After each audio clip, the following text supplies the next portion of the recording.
suspecté naa loo xam ni sama xel mi dama di màggatu koroot yoo xam ne lu ma suspecté xam naa ni luusa nga ca. soxna si. waaw Assane. maa ngi nii xam nga li may wax gars yi rek ñu xam ne man duma terroriste ñoom nañu wane seen bopp nañu dem ci Facebook bi xam nga nañ ko waxtaanee xam nga li ma wax na ko àdduna bi yëpp yëpp ñu xam ne doomu sénégalais lañ dugal ci liste terroriste di ko parce que bi ma ñëwee fii loolu rek lañ ma doon laaj. liste terroriste. loolu rek lañ ma doon laaj affaire ban jàkka ngay jullee xam nga ndax da ngaa wax ne da ngay rey ay nit ak xam nga ndax da nga wax lii ak lii ak may leen li ngeen di laaj man du ma leen ko tontu parce que du ma terroriste directement wax naa leen. Assane Diouf da ngay fen di fàtte loolay sa problème yow yaa fi ne woon ni. fi ma dëkk nii xam nga li ma la mooy Cherry Drive yaa ngi dégg li ma la xam nga boo maanaam Federal City la fii ma dëkk nii Federal City la xam nga lu ma fi indi xam nga lu ma tax a ñëw am kër Federal City dañ maa woobal immigration ne criminal laa. nekk fi di liggéey di rayante man ak sama jabar xam nga lu nekk ma def ko di dem ci marché bi di rayante di jaay ci mbedd mi xam nga ba yàlla def man ak moom ñu am fénqaloo mu woo waa dëkk bi ne leen kii kat xam nga day waxtaan ak ay kilifa yoo xamante ni wan leen ay vidéo barki sëñ Touba li may wax mi ngi ci biir xam nga City of New Orleans parce que ci biir maire bi City Hall dafa am xam nga benn area boo xamante ni mooy City Code maanaam civil code affaire mariage xam nga fa la ñuy lijjantee lépp sama tur mi ngi fa sama tur a ngi xam nga criminal code sama tur mi ngi immigration sama tur mi ngi FBI parce que dafa dem na leen xam nga kii ay jullit lay waxal la lu nekk mu wax ko xam nga ne leen boo yeboo ngeen moytu ko. merci mauvaise idée bu rafet la joxe. sama tur mi ngi fa sama tur a ngi xam nga criminal code sama tur mi ngi immigration sama tur mi ngi FBI parce que dafa dem na leen xam nga kii ay jullit lay waxal la.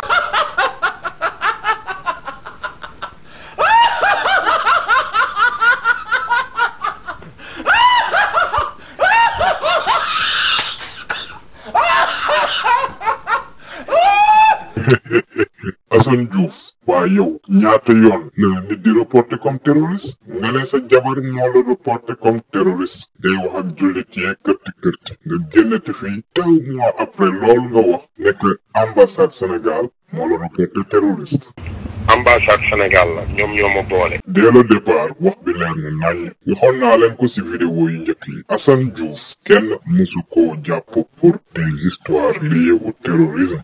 Le 9 juin ak le 13 juin moom moo wax ci gémminam que jabaram ex-femme moom moo ko boole comme étant un terroriste déglu leen ma bu baax laa wax le 9 juin ak le 13 juin 2017 2 mois après lan la Assane Diouf wax ni que moom lañ ko jàppee pour ñibbiloo ko Sénégal. maa ngi nii xam nga li may wax gars yi rek ñu xam ne man duma terroriste ñoom nañu wane seen bopp nañu dem ci Facebook bi xam nga nañ ko waxtaanee xam nga li ma wax na ko àdduna bi yëpp ñu xam ne doomu sénégalais lañ dugal ci liste terroriste di ko parce que bi ma ñëwee fii loolu rek lañ ma doon laaj. liste terroriste. loolu rek lañ ma doon laaj affaire ban jàkka ngay jullee xam nga ndax da ngaa wax ne da ngay rey ay nit ak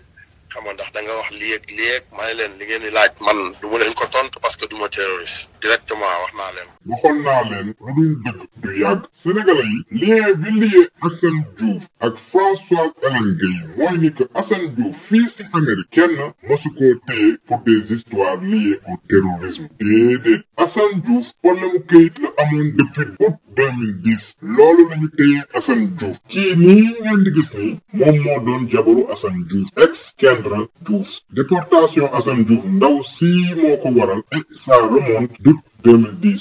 2010 dama génn kaso deful juróom-ñaari fan wala juróom-ñetti fan alaaj baari génn àdduna. on va vous prouver nan le système américain bi di doxee grâce à une vidéo bu Baba Aïdara defoon au lendemain ba ñu jàppee Assane Diouf maanaam le 19 août nii le système américain bi di doxee.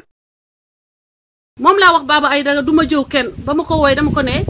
Baba dangaa wax ci sa live ni que man damaa diffuser ay fausses informations mu ne ma déedéet waxuma loolu Baba Aïdara. Françoise Hélène Gueye bu Baba Aïdara waxee ni non répandre loo fausse information man mii maa la nekk dangay fen dangaa répandre fausse information yow yaa bind lii ci sa page nekk di ko répéter à travers le monde nga nekk Assane Diouf FBI moo ko convoqué et par la suite ñu jox ko ci loxo waa immigration loolu c'était une fausse information c'était une fausse histoire de terrorisme et la preuve Assane Diouf mësul jàll ci loxo FBI. après bi ma paree show bi xam nga wax ak yow xam nga toog génn toog sama kër xam nga ci poche bi. ma dégg kuy fëgg. ma ñëw ubbi bunt bi ma ñëwee ubbi window bi ma gis xam nga ñu wër kër gi yëpp xam nga ma génn waa ji wax ma beneen tur la ma wax ne moom lay seet ma ne ko non I was waiting for you I've been waiting it's not ma ne ko you work for ICE ma ne ko maa ngi nen Issa Sane xam nga mu daal di génnee enveloppe bi wan ma sama photo ma ne ko man maa ngi la doon xaar moom ci boppam sax dafa jaaxle. lu tax nga ma doon xaar ma ne ko parce que dañ ma menacé sama dëkk wax ci rajo yeeg télé yëpp ne man terroriste laa dinañ ma jël si. merci mauvaise idée bu rafet la joxe. après bi ma paree show bi xam nga wax ak yow xam nga toog génn toog sama kër xam nga ci poche bi. ma dégg kuy fëgg. ma ñëw ubbi bunt bi ma ñëwee ubbi window bi ma gis xam nga ñu wër kër gi yëpp xam nga ma génn waa ji wax ma beneen tur la ma wax ne moom lay seet ma ne ko non I was waiting for you I've been waiting it's not ma ne ko you work for ICE ma ne ko maa ngi nen Issa Sane. mi ngi ni Assane Diouf de sa propre bouche le lendemain ba ñu ko jàppee wax na Sénégalais yëpp que immigration ñoo ko jàpp moom mooy waa ICE moom mooy police u immigration ñooñu ñoo ko jàpp FBI musul teg loxoom ci Assane Diouf ngeen dégg ci audio yi Assane Diouf ne leen immigration moo ko téye Françoise Hélène sax ci boppam nee na leen que immigration moo téye Assane Diouf. Assane mu ngi ci loko immigration léegi maa ngi leen di passe Assane. immigration problème ñaari yoon yi maam ak immigration problème yëpp dañ may boole. Sénégalais yi yéen mën ngeen bañ a comprendre ndaxte États-Unis dafa am ay police yu bëri waaye police buy lijjanti ay mbirum terrorisme FBI la du immigration moom mooy lijjanti say problème mu këyit dafa mel ni boo nekkoon dans d'autres pays de l'Europe ou du monde préfecture de police moom mooy lijjanti say mbirum këyit du par exemple gendarmerie wala douane wala police municipale ñoom ñooy lijjanti say këyit. FBI ci biiram dafa am branche bu nga xamante ne moom mooy lijjanti dossier terrorisme du ICE du immigration donc foofu la Françoise Hélène juumee ci ay fenam yi mu digal Assane Diouf ndaxte dégg ngeen ci début vidéo bi Assane Diouf moo jël téléphone am woo Françoise Hélène wax ko li muy wax ndaxte moom c'était un moyen pour jot ci Macky Sall. bu soppeeku ba ñëwee téye ma Amérique. bu soobee yàlla li ñu yow laa njëkk a woo téléphone. yàlla nañu yàlla lafal cat lay wax parce que cat moo sew. ma ne te gaaw ñuy wax naan dimbaliwuloo ma keroog bañ ma téye Amérique. voilà Malick laa woo bi ma coupé ak Malick dama la woo nga ne ma Assane lan ma ne nga ne ma maa ngi nii xaw ma dama doon préparer lan mais damay dugg live léegi. noonu laa toogee ci saa si solo. waaw daw ma def danga toog laa. voilà xam nga. ma expliqué la ni détails yi demee nga ne ma carrément xam nga li ma la wax xam nga waxal lii ak lii ak lii. Baba mu may ma wax ma expliqué gars yi ni que man waxuma lenn lu ma Assane wax loo te Assane moo woote wax en direct après ma commenté ay information Assane. ma expliqué la ni détails yi demee nga ne ma carrément xam nga li ma la wax xam nga waxal lii ak lii ak lii. loolu ñii ci gannaawam toog seen divan ba mel na xamuñu dara te pourtant 2 minutes avant day déggante ak moom téléphone ñu concorde lépp ba mu taxaw mu ñëw mel ne ko ci xamul dara ndeysaan. Tyler, close the door please. yaa ngi ci biir dugg nga. waaw maa ngi nii dugg mu ngi dugg na. waaw chers amis. commencé dugg rek nga wax ak man moom. waaw maa ngi xaar gars yu dugg xam naa heure bi ñi nekk en ligne bëriwul mais mbokk yi li ñu doon xalaat moo am Macky Sall en toute lâcheté Macky Sall foo leen ko natt weesu na ko donc Macky Sall dafa signalé Assane Diouf comme étant un terroriste mu signalé Assane Diouf comme étant un terroriste. Assane Diouf actuellement mu ngi ci service immigration. Yéen ñëpp xam ngeen ni que Assane is not a terrorist. Everybody knows that. C'est un public ennemi, l'ennemi de Macky Sall, l'ennemi personnel du régime. Léegi dañ koy jéem a set-up pour que États-Unis considèrent que Assane est un terroriste. Yéen ñëpp xam ngeen ni que Assane n'est pas un terroriste. Tout le monde sait que Assane n'est pas un terroriste. Léegi donc il est actuellement dans les services de l'immigration pour donc Macky Sall dafay essayer noonu pour que bu gëmloo nit ñi que Assane est un terroriste ñu mun ko livrer Assane mu mun ko def lu ko neex. Donc nous sommes en direct avec Assane mu ngi ci local immigration léegi maa ngi leen di passe Assane mu wax leen lui-même ce qui est en train de se passer. Xeex bii nii mun nga ko yóbbu foo xam ne man mënuma ko fa yóbbu xam nga man du ma xëccoo lenn parce que nit ki da ngay wax dëgg. Baba Aïdara moom a gën a yàgg Amérique Baba Aïdara xam na partout fii loi yi nu muy demee ak nañ koy nañ koy lijjantee xam na fan la war a dem. Man François sama bonne volonté laa am donc Assane Diouf soxla na Baba Aïdara step in ci xeex bi. Le cas de Assane démb bi nu génnee information bi on a tout de suite parlé de terrorisme bi nu waxee terrorisme bi aussitôt ñu ni mu ngi ci service de l'immigration. Terrorisme benn branche moom moo am pouvoir fii ci dëkk bi di dox mbirum terrorisme te branche boobu dafa am benn section spécialisée bi nga xam ne affaire terrorisme la nekk mu nekk ci biir branche boobu benn section la bu nekk ci biir FBI. Donc FBI rek mooy waxu terrorisme moo tax démb ma def benn post ma ne nit ñi bu ñuy wax nañu wax li ñu xam. Terrorisme c'est tellement sérieux ci dëkk bi que dès l'instant que ni joxoñ Baba Aïdara que mbirum terroriste balaa ñuy comprendre ki nangam Amérique loi bi après le 11 septembre c'est d'abord de sécuriser les États-Unis, c'est de mettre la main sur Baba Aïdara aussitôt avant ñuy xam Baba Aïdara lan mooy tànkam lan mooy jóg-jógam. Ça c'est le comportement américain après les attentats du 11 septembre. Assane ñi ko njëkk dem arrêté ji du immigration non du immigration ñi war a dem kër Assane te nu boole Assane waxu terrorisme FBI la. coow li bi mu amee nag j'ai contacté fi nga xam ni man am naa possibilité pour ma mën a def vérification bi ndegam affaire terrorisme nañu arrêté Assane ma woote ci court bi Supreme Court bi nga xam ni moom moo nekk ci Louisiana 17 juges la am bi ma jotee le cabinet de Carl Stewart malheureusement j'ai pas ma carte ici si nañ ma laaj suma carte de presse mes coordonnées et autres ma jox leen ko ñu ni ma samedi la donc moom ndaw si daf fi nekk rek ba 12 heures à partir de 12 heures dinañu mën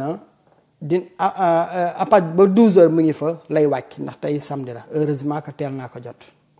bi mu defee vérification yi man je parle de fait nekkuma ci polémique yi kurti yooyu dame bi ni ma juge chief justice bi Carl Stewart deful benn mandat d'arrêt concernant le terrorisme fii durant ces 6 derniers mois te le nom de Assane amul fenn fuñ ko annoncé fii comme terroriste. Donc terrorisme c'est le juge qui donne l'ordre juge boobu Carl Stewart joxewul boobu ordre ndaw si ni ma taxawal comme il y a 17 juges ci code bi nañu seet parce que dañuy share information te moom moo koy centraliser est-ce que ci 17 yeneen juge amul ko joxe ordre bi mu vérifier ni ma finalement amul kenn ku ci joxe ordre pour ne arrêter un certain Assane Diouf. Donc en termes clairs, il n'y a pas un juge fédéral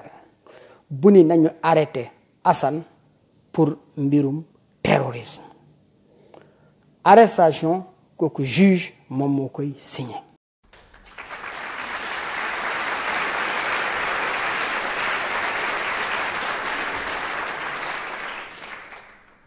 Sénégalais yi tàccu leen bu baax Baba Aïdara ndax journaliste yi bu ñu doon def un travail d'investigation bi Baba Aïdara def su boobaa lu bëri Sénégal politiciens yi dinañ ko moytu donc tout nos respects à monsieur Baba Aïdara. Bour affaire de 144 heures yooyu je sais très bien peut-être mën naa ko expliquer nii rek c'est-à-dire terrorisme bu ñu la ko jàppee aux États-Unis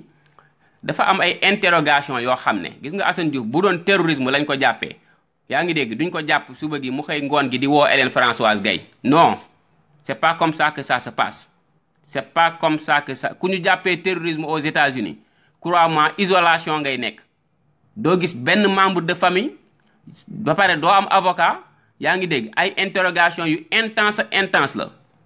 waaw donc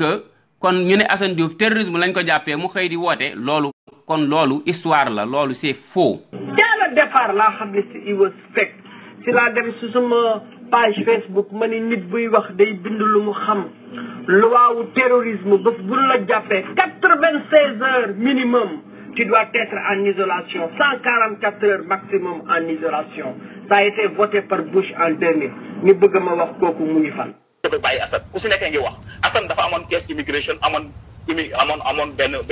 benn déportation bu pending. ñooñu ils ont vu que ni Assane avait déjà un cas foofu ci immigration donc Assane dafa nekkoon en situation de déportation parce que njëkkoon na fi am jabar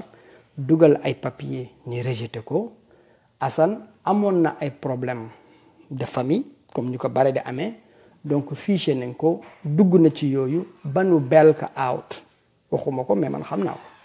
ba seen waa kër yi nekk Sénégal dañu mujjoon jaay seen benn terrain xaw ma benn kër affaire yooyu dagale nangam ba nu bel ka out mu génn. Sénégalais yi pour que ñu mën a expliquer leen l'implication de Françoise Hélène Gaye par rapport au dossier Assane Diouf jàpp leen ni que Assane Diouf fii aux États-Unis kenn jàpp ko fii pour des histoires liées au terrorisme déedéet coow li bëri na version yi bëri na kàcc bi tamit bëri na lool Malika du jabaru Assane Diouf légalement parlé Assane Diouf ak Malika ñi xamante entre 2015 et 2016 kii nii ngeen di gis nii moom moo doon jabaru Assane Diouf ex Kendra Diouf déportation Assane Diouf ndaw si moo ko waral et ça remonte d'août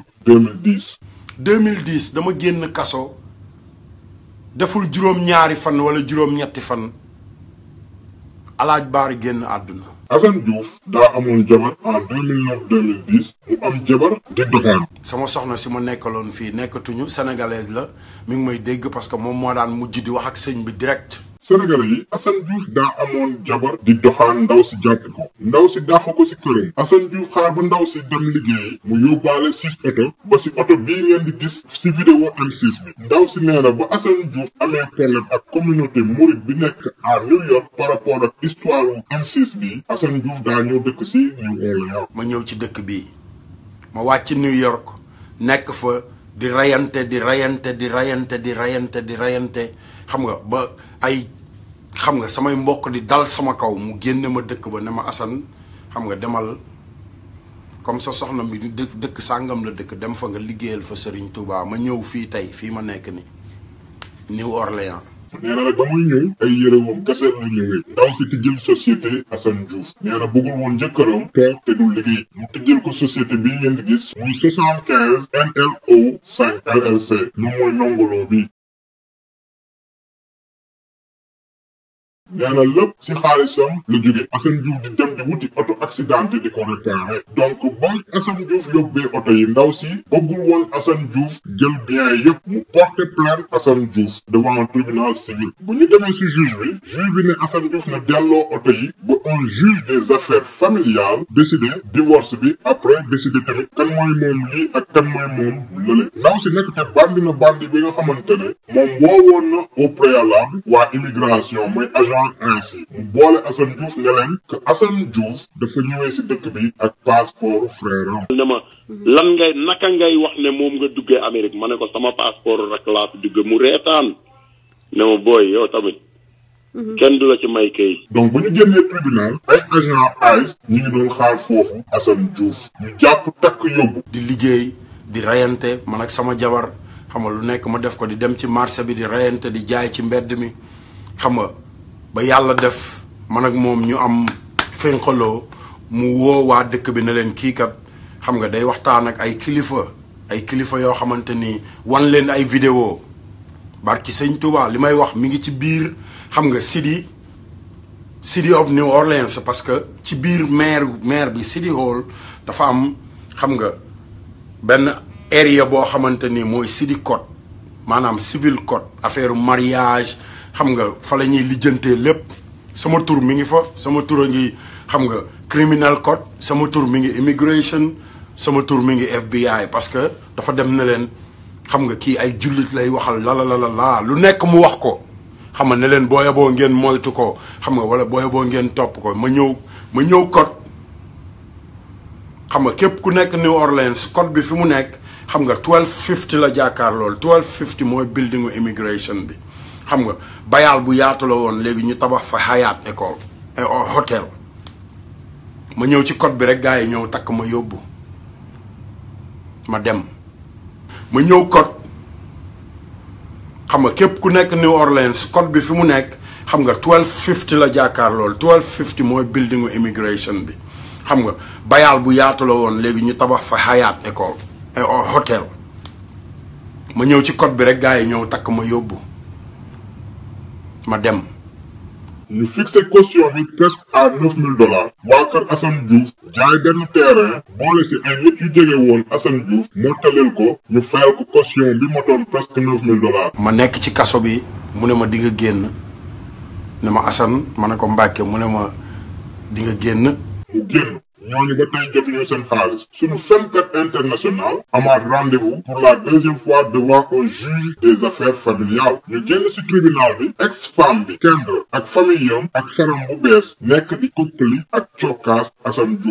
Diouf tamit muusul dem di tongoo dem song ji leen devant le tribunal devant des dizaines de policiers fa la ñu takkee Assane Diouf yóbbu ndaw si porté plainte pour agression ñu fixé caution bi à $15000 Assane Diouf nag amul woon kenn te amul woon $15000 yu muy fayee caution boobu mu dem tëdd ji jeer pendant des mois li may wax nii nag preuve yaa ngi nii lii mooy casier judiciaire u Assane Diouf simple assault moom mooy agression ngeen fàttaliku ba ñu déporté Assane Diouf Sénégal ñëpp di xaar ci papier déportation yi ñu gis ci déporté pour terrorisme waaye déedéet américains yi seen loi du loi clignoter droite jàdd gauche comme loi wu Sénégal non li ñu si bind li ñu déporté Assane Diouf te journaux yëpp bind ko te muy dëgg mooy ni agression contre son ex-compagne maanaam jabaram ak séjour irrégulier maanaam passeport frère bi mu jël dugg si dëkk bi loolu lañ ko rapatrier te preuve yaa ngi nii. foofu nga teg sa tànk ay xaaxaama fa nekk ku leen jàpp fenkat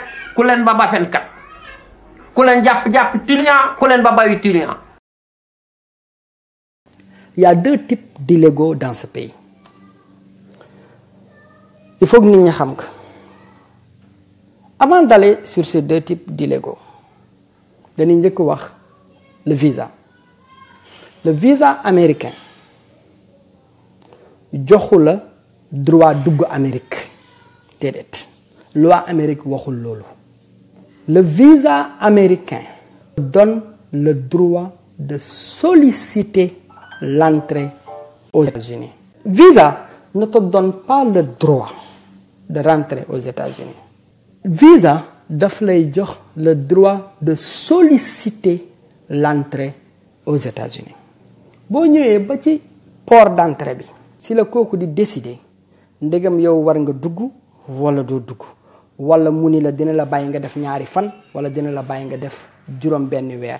weer mooy maximum buñ la mën jox ndaxte loi wu Amérique dafa ne nit bu vivre légalement plus de 6 mois dans ce pays dafa war a solliciter la carte verte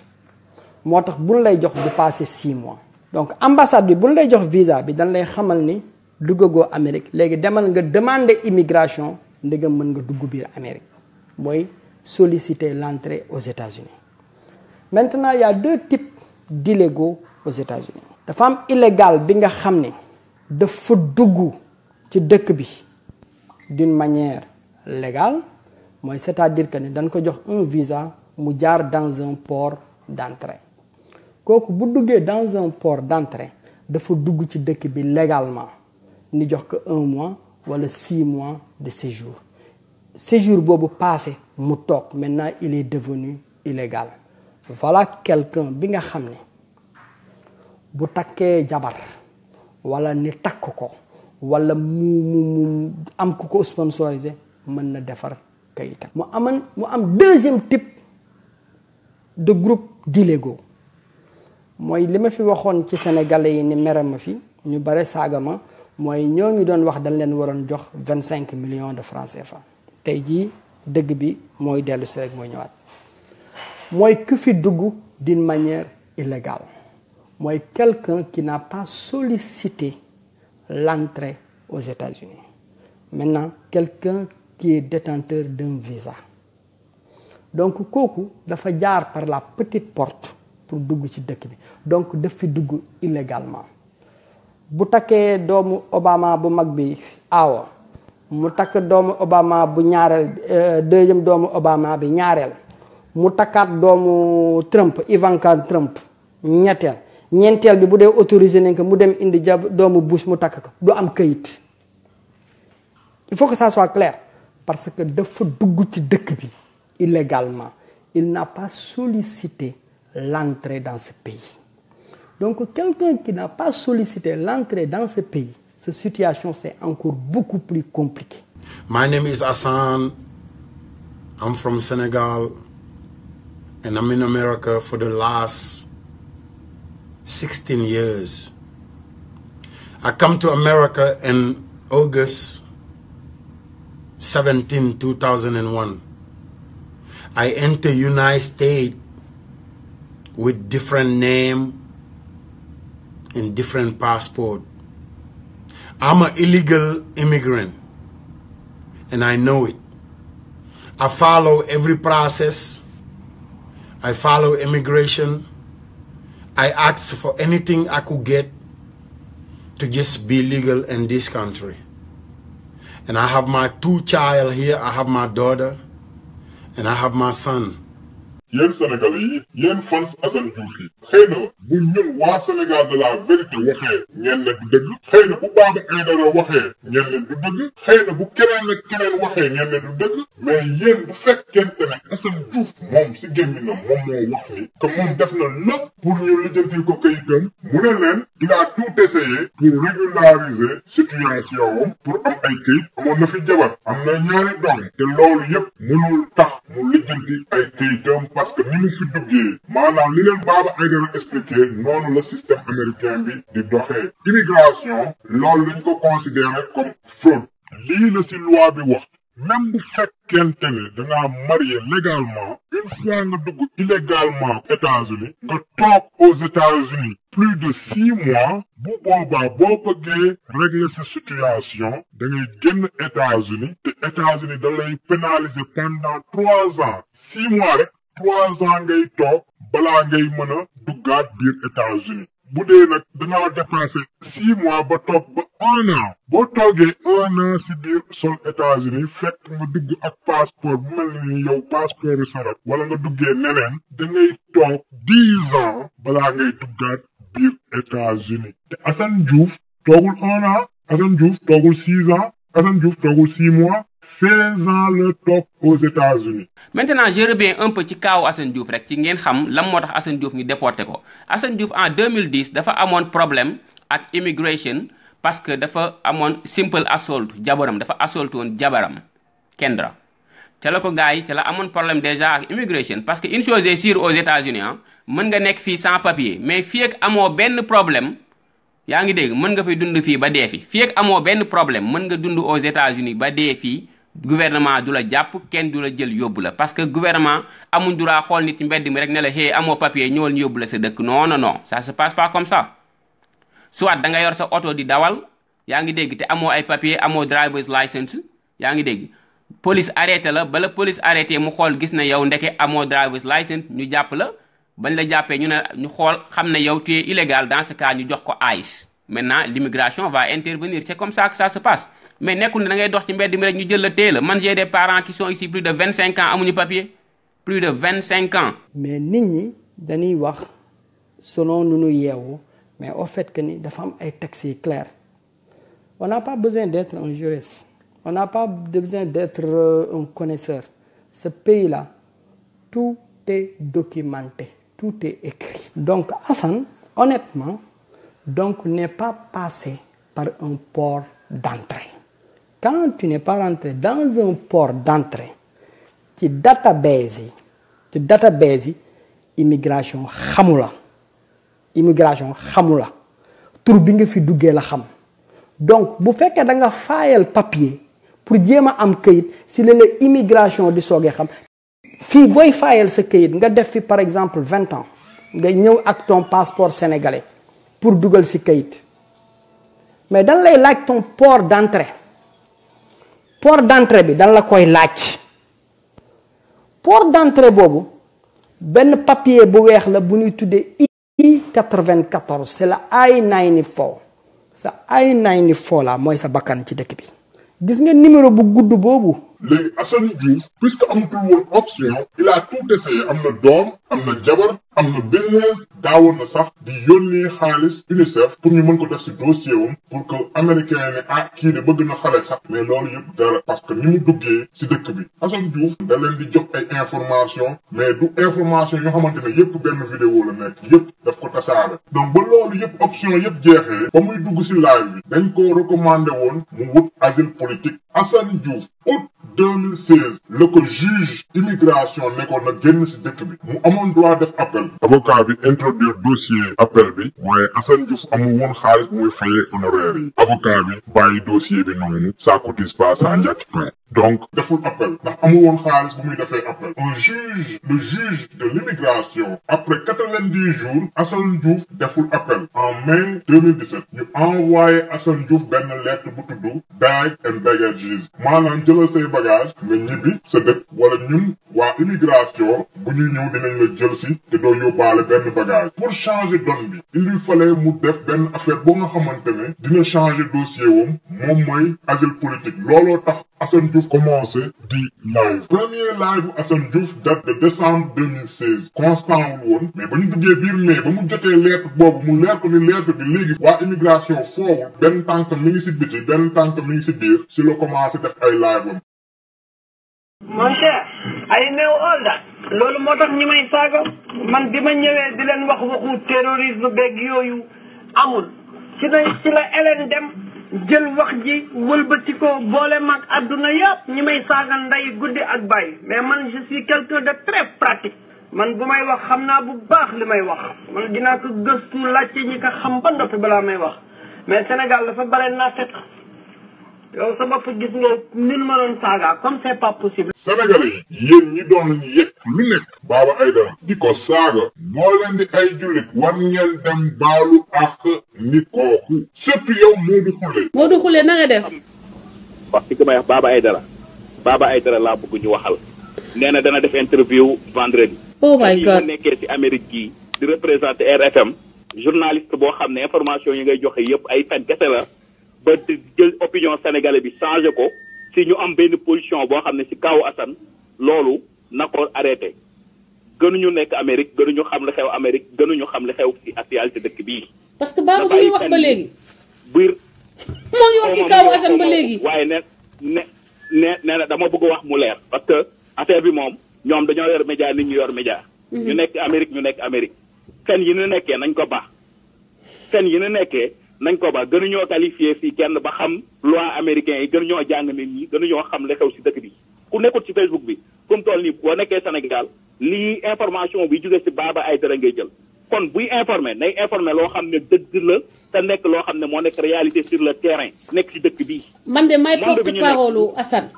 comité bi xeexal Assane may porte parole bi Baba Aïdara xamul dara ci lu xew li mu wax yooyu yëpp ay wax la. jàngoo jongoo xamuloo di réeral sama jeunesse su dëkk Baba Aïdara li mu wax yëpp au lendemain ba ñu jàppee Assane Diouf le 19 août dem leen xooli vidéo boobu live boobu mu def le 19 août lépp lu mu wax noonu le système américain bi di doxee te ñun dañoo dem si ginnaaw def suñu ay vérification def suñu investigation ñun duñu François Hélène Gueye bii wax te du leen génneel preuve boobu yëpp laaminam la. sur ce premier cas bu dee c'est sur freedom of speech am beeg yooyu dañu bëgg anéantir voix bi mooy ACLU ak ñoom Charlton ñu ma tudd maintenant bu dee nag sur l'immigration là c'est autre chose là ça devient beaucoup plus compliqué parce que un juge avait décidé sur le cas de Assane avant les événements. Et ce juge, malheureusement, avait choisi la déportation pure et simple. Maintenant, comment Hélène Françoise a profité de tout ça, je vais vous le dire. Ba lolu amé, dafa gis né Baba Aïdara génn, yaa ngi dégg, mu ngi wax ci affaire bi, di wax dëgg bi et que dëgg bi arrangé wul Sénégalais, arrangé wul aussi les supporters de Assane Diouf. Bañ tàmbalee di wax ci dëgg bi, Françoise ca la moom mi doon wax ne Baba Aïdara lu mu wax dëgg la, moom moo retourné naan Baba Aïdara dafay fen, li muy wax du dëgg. Xeex bii nii mën nga ko yóbbu foo xam ne man mënuma ko fa yóbbu xam nga man du ma xëccoo lenn parce que nit ki da ngay wax dëgg Baba Aïdara moom a gën a yàgg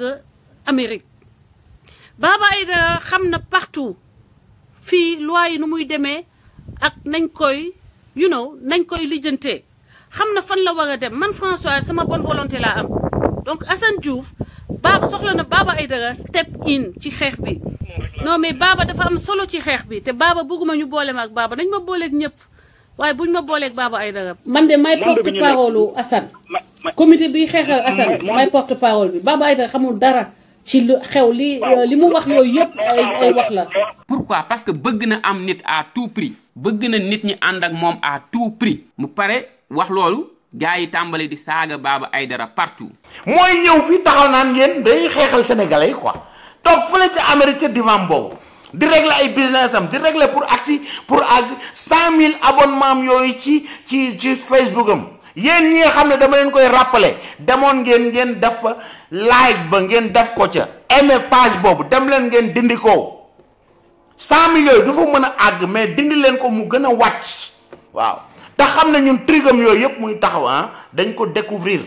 am business am life am xam ko sama gars yi dem nañ ba këram photo ay oto yu fa nekk photo kër gi won ko ne ñëw on te connaît. man sama jëkkër moo fay pour que samay données golo du ko jot golo yi li ñu def Assane Diouf dañoo foog ne man da ngay dugg biir système américain yi rek dugal Françoise Hélène Gueye daal di xam loo xam non man du ma nit ku ñuy gëstu comme ça nga jot samay biir sama jëkkër dafay fay extra pour que doo leen ma mën a gëstu parce que xam na ci lan laa nekk te doo leen may loolu. parce que mu ngi fay une bande de malfrats fii Amérique ñu ñuy salir di ñu fenal te di ma won ni que xam nañu fan laa dëkk di ma won ne xam nañu ban oto laay dawal kon loolu c'est une responsabilité boo xam ni ma bëgg ngeen jàpp ko.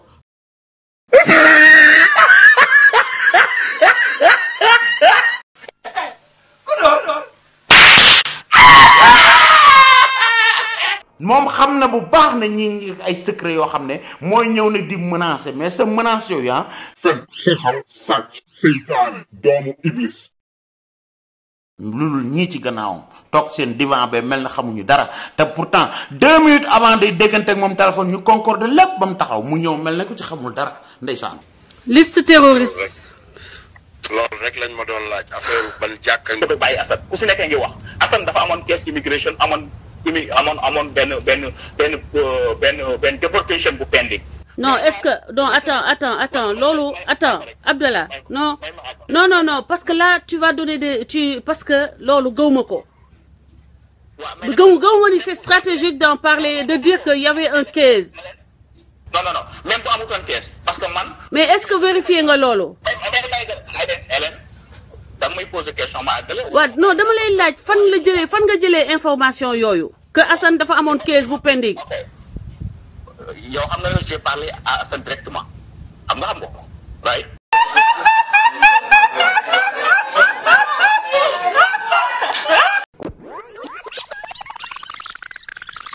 te bàyyi Assane ku si nekkee ngi wax Assane dafa amoon caisse immigration amoon benn déportation bu pending. non est-ce que non attends loolu attends Abdallah non parce que là tu vas donner parce que loolu gëwuma ko. gëwuma ni c'est stratégique d'en parler de dire que y avait un case. non même bu amutoon case parce que man. mais est-ce que vérifier nga loolu. Hélène da nga may poser question ma àggale. waaw non dama lay laaj fan nga jëlee information yooyu que Assane dafa amoon case bu pending. yow xam nga j'ai parlé à Assane directement xam nga ko right. yow kañ nga wax.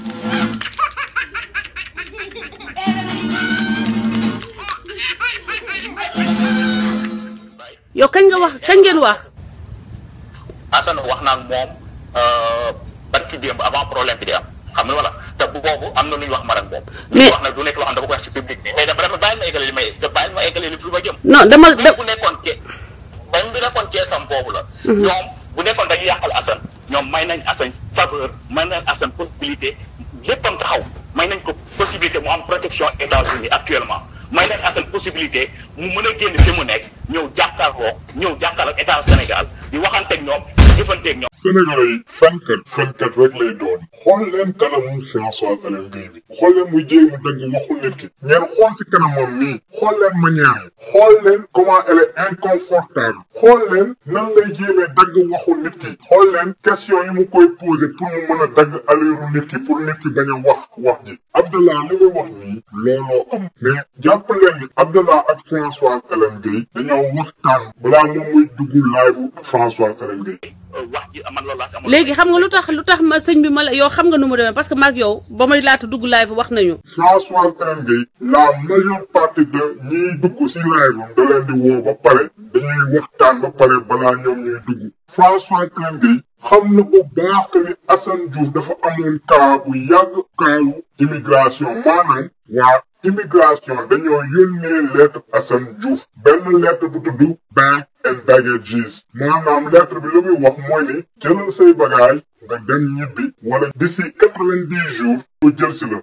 waa USCIS dañ lay may benn délai 90 jours bu 90 jours yooyu passé xamal ni à tout moment waa ICE mooy agent immigration yi dañuy lay ñëw takk yóbbu. No, I was waiting for you. I've been waiting. It's not,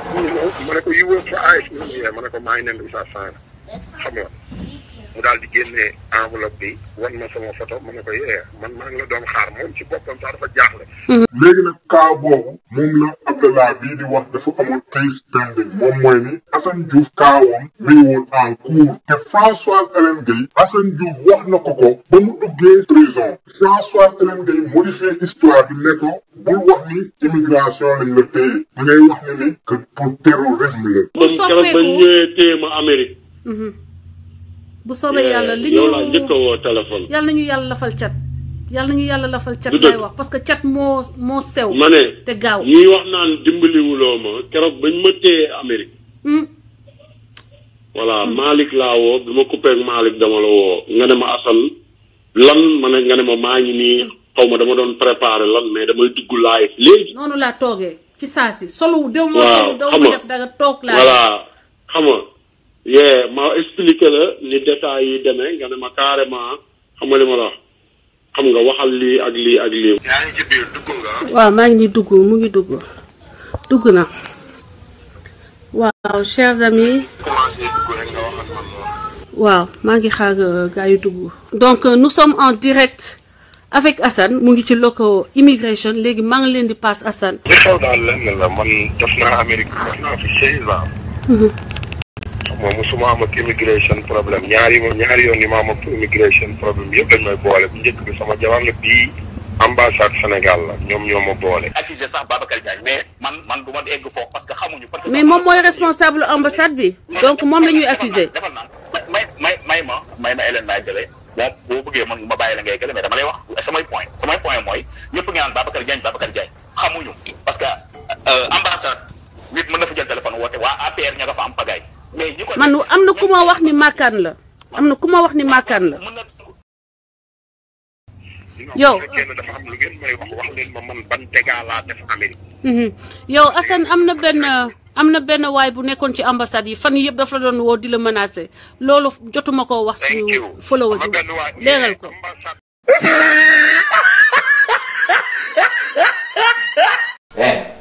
bàyyi politique ak conférence bi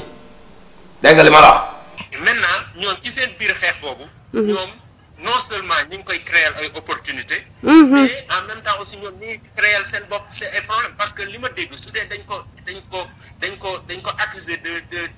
terrorisme. ok on est effectivement. dañ ko accuser de terrorisme.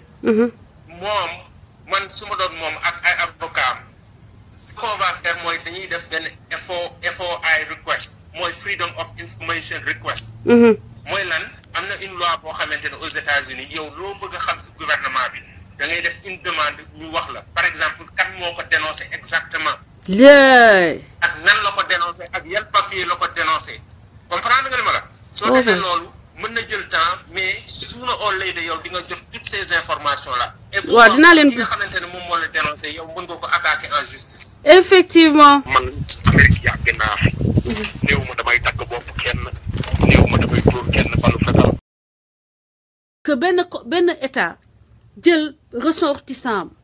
jël ko flag ko comme terroriste fen violé moom ci boppam ay loi wu États-Unis parce que fen ak à des autorités je pense que mën na leen indil ñoom ay problème.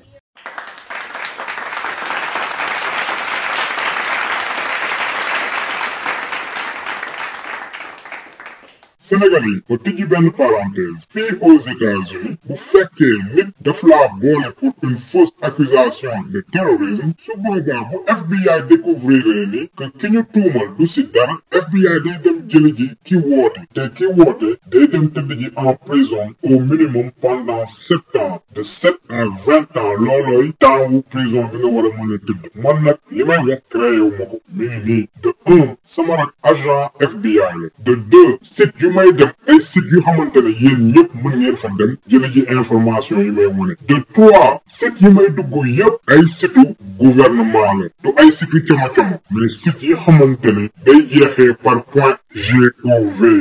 moom mooy situ gouvernement donc dès à présent xam leen ni kenn mosul woote di boole Assane Diouf pour des histoires liées au terrorisme. Françoise Hélène Gueye nit boo koy fenloo xamal bu baax li nga koy fenloo sénégalais yëpp duñu ay nulaat. yéen a ngi dee waaye xamulee li ngay dee lu moom. billaahi yéen a ngi dee lu bon. Mbay Konetu ak Badu ñoo lal dil wa.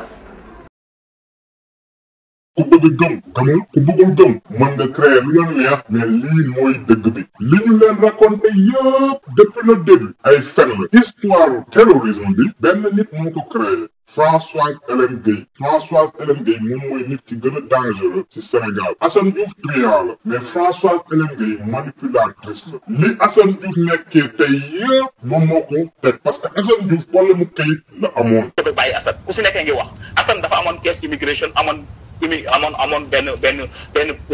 benn déportation bu pending. ba muy def live dafa fekk ni mu utiliser option yëpp mais problème Assane Diouf mënuñu ko woon régler parce que Assane Diouf dafa dugg si dëkk bi ak ay kayitu frère am kooku américain dañ ko considéré comme fraude une entrée illégale. ne ma naka ngay wax ne moom nga duggee Amérique ma ne ko sama passeport rek laa fi dugg mu reetaan ne ma booy yow tamit kenn du la ci may kayit. ci dëkk bi dafa am yu ñuy woowee ay délits fédéraux ci waxam daf ko def.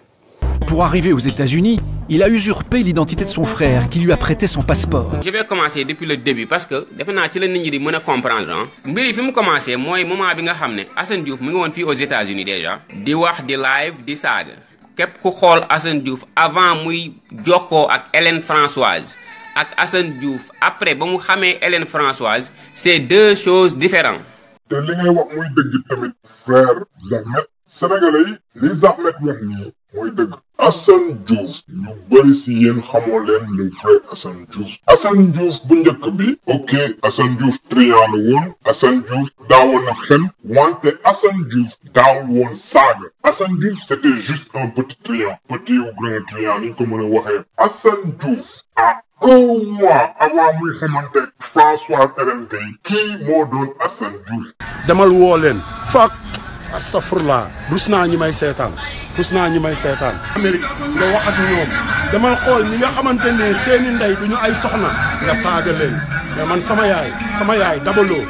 sama yaay loolu la sant. fa la saaga yi nag commencé sans s'arrêter parce que loolu boo leen xoolee Assane Diouf ñi mu doon saaga ñëpp duñu ay baaro la ay nit yu xamante ne ñu ngi si kaw ñooñu la doon saaga pour que ñooñu mën a wuyu pour que dossier wam changé pour que mu demander un asile politique jour bi ko agent immigration yi ñëwee jàpp moom mooy waa ICE mu woo Malika pare si Malika woo François Hélène Gueye. bu soppeeku ba ñëwee téema Amérique.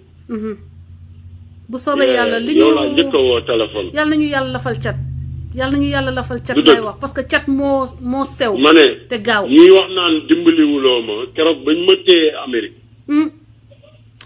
voilà Malick laa woo bi ma coupé ak Malick dama la woo nga ne ma Assane